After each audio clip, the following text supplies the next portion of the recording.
internet is mad at Bayonetta again, but this time, not just because of the voice actress cancellation attempts. This time, it's because she kissed a dude. Okay, let's go ahead and dive into today's video. So Sophia Norwitz shared this, which, by the way, I freaking love Sophia. She had my back big time the first time the cancel mob came after me. So just throwing that out there. Anyway, so here we have where she said Bayonetta hooks up with a dude and annoying people aren't handling it well.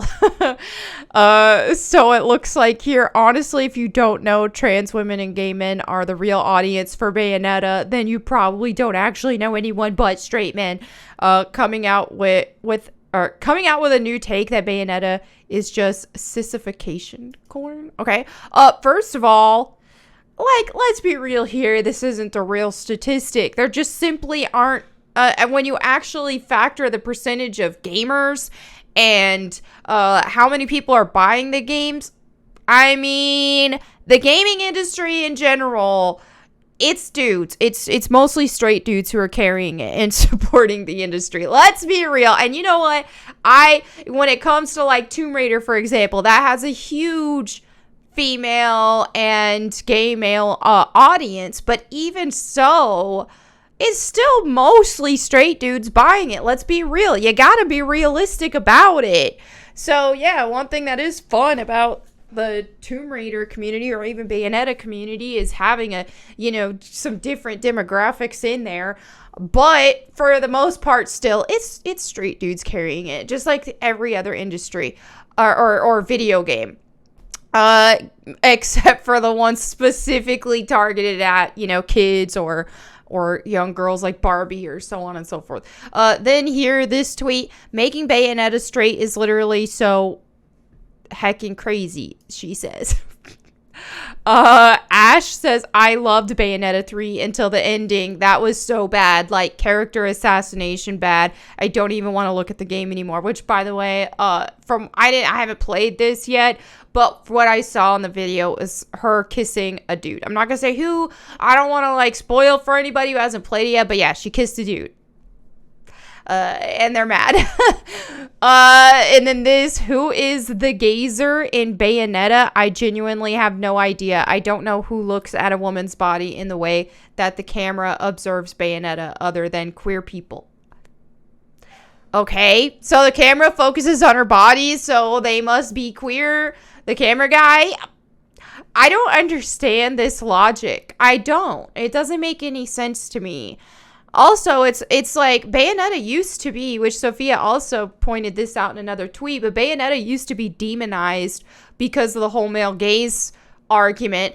But then what ended up happening was, oh, okay, they come out with that, try to cause a stink over that, and then they're like, wait a minute, but a girl made Bayonetta, a girl designed her, so you can't go off about this male gaze argument anymore. And so then they just shifted their stance into, oh, well, she was made for the girls and the gays. Okay, let's go ahead and read this article here from Game Rant, which is one of the most insufferable gaming outlets imaginable. The worst takes you could ever picture. This is where you can find them. So this says Bayonetta 3 erases years of women empowering character development and LGBTQIA plus representation. All right, release amidst glaring reviews and controversies, Bayonetta 3 erases years of positive representation for its sexually emancipated protagonist, it says. All right, so for many fans of the series, Bayonetta 3's launch has been an emotional roller coaster due to the controversy on Twitter by Helena Taylor, which I made a video about that as well if you guys want to check that out. It's in my recent uploads. The former voice actor for the lead character in the first two games, who claimed that she had been offered $4,000 to voice the entire game. The actress, okay, we already went over this. All right, so the whole Bayonetta 3 voice actor deal is still in murky waters, and a feeling of unease spread within the community, especially when the game started to leak before launch, revealing performance issues and a story that may not be for everyone. However, the main issue with Bayonetta 3 seems to be much more rooted in the vision behind the game and its overarching narrative that the gameplay loop, and it has a lot to do with Bayonetta and her relationships. In fact, years of character development dedicated to making the titular witch an emancipated queer woman. I don't know. Somebody weigh in the comments if you're like a super Bayonetta fan. But what in Bayonetta's history, games, dialogue, anything like that, what was any indication that she was queer? I'm curious, because I personally haven't seen that at all. I've just seen Bayonetta be this very outgoing, beautiful woman who flaunts what she's got, very flirty, that sort of thing. But I've never seen anything personally that would indicate that she was this, that, or the other in terms of identity or sexuality. She's just a very over-the-top woman, flirty woman.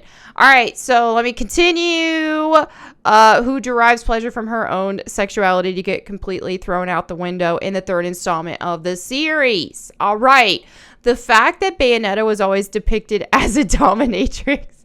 What? And as a powerful woman made the fact that the game sexualizes her and her body not only more bearable, but also a way to provide women with positive representation in gaming, they said. Okay, so it's only positive if she's queer. But if she's straight, it's not. How does that make sense? I don't get it. This has kind of been the narrative with everything. And so they're taking female characters who were traditionally, now I'm not necessarily saying Bayonetta is this, although I kind of always was under the impression this was the case, but to me, Bayonetta was a femme fatale made to attract men into playing the game. She was one of those femme fatales where it's like, okay, men want her, women want to be her, but she's unattainable. Same thing with Lara Croft. In classic Lara Croft, I've seen her the same way, as to where it's like, okay, here's Lara Croft, a character who is just this hyper feminine femme fatale character, and the guys playing the games, the guys who are fans, and the straight dudes, that's their total ideal woman that they would want to be with, or even guys and characters in the game, like, oh, they'd love to be with her, but they can't, because she's just next level, she's way out of everybody's league type thing.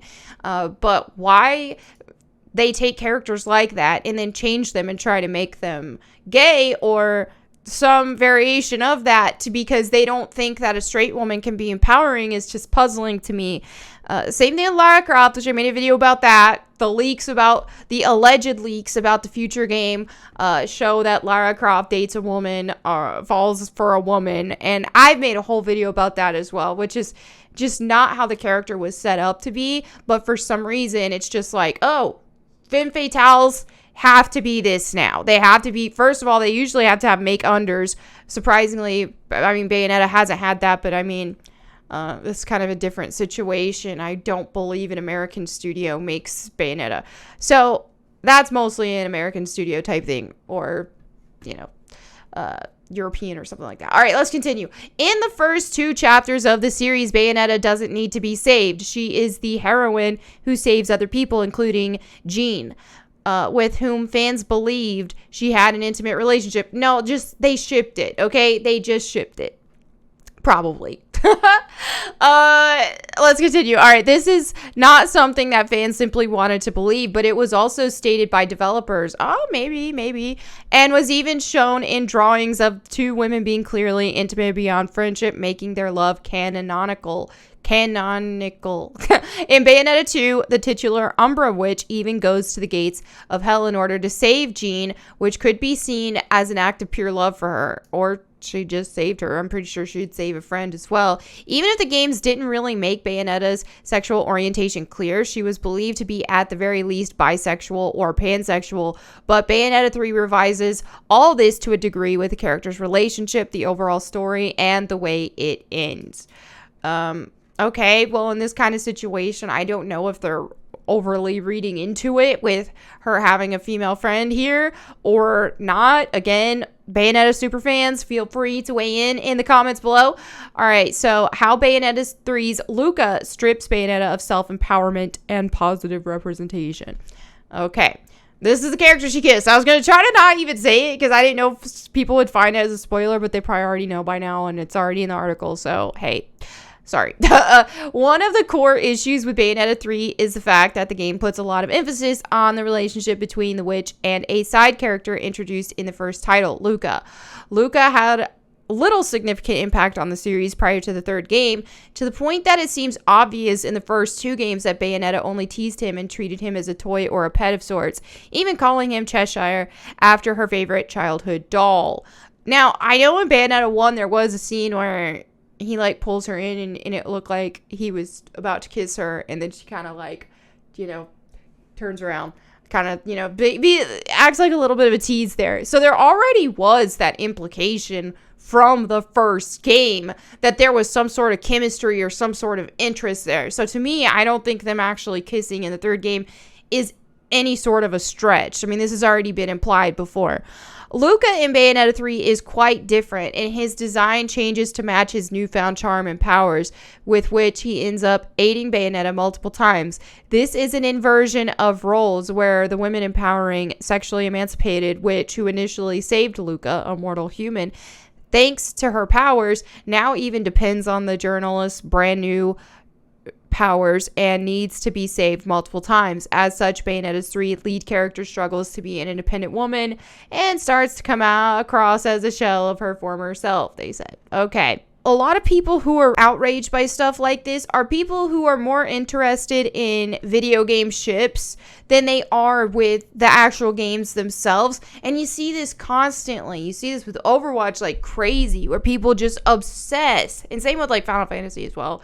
People obsess over ships, character ships. Like, oh yeah, this character would date this character. I want this character with this character. This character is this sexuality. This character is that sexuality.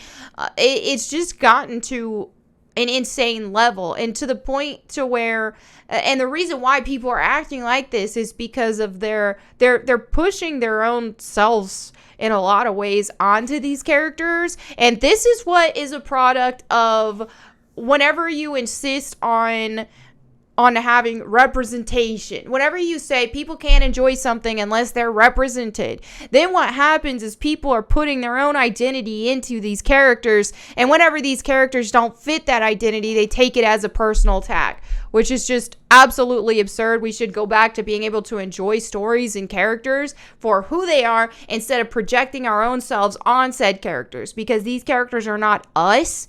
And it's pretty narcissistic to not be able to enjoy something unless a character is like you. So that's my take on that. Thank you guys so much for thank you guys so much for watching today and hanging out with me. I'll catch you next time. And in the meantime, go boom.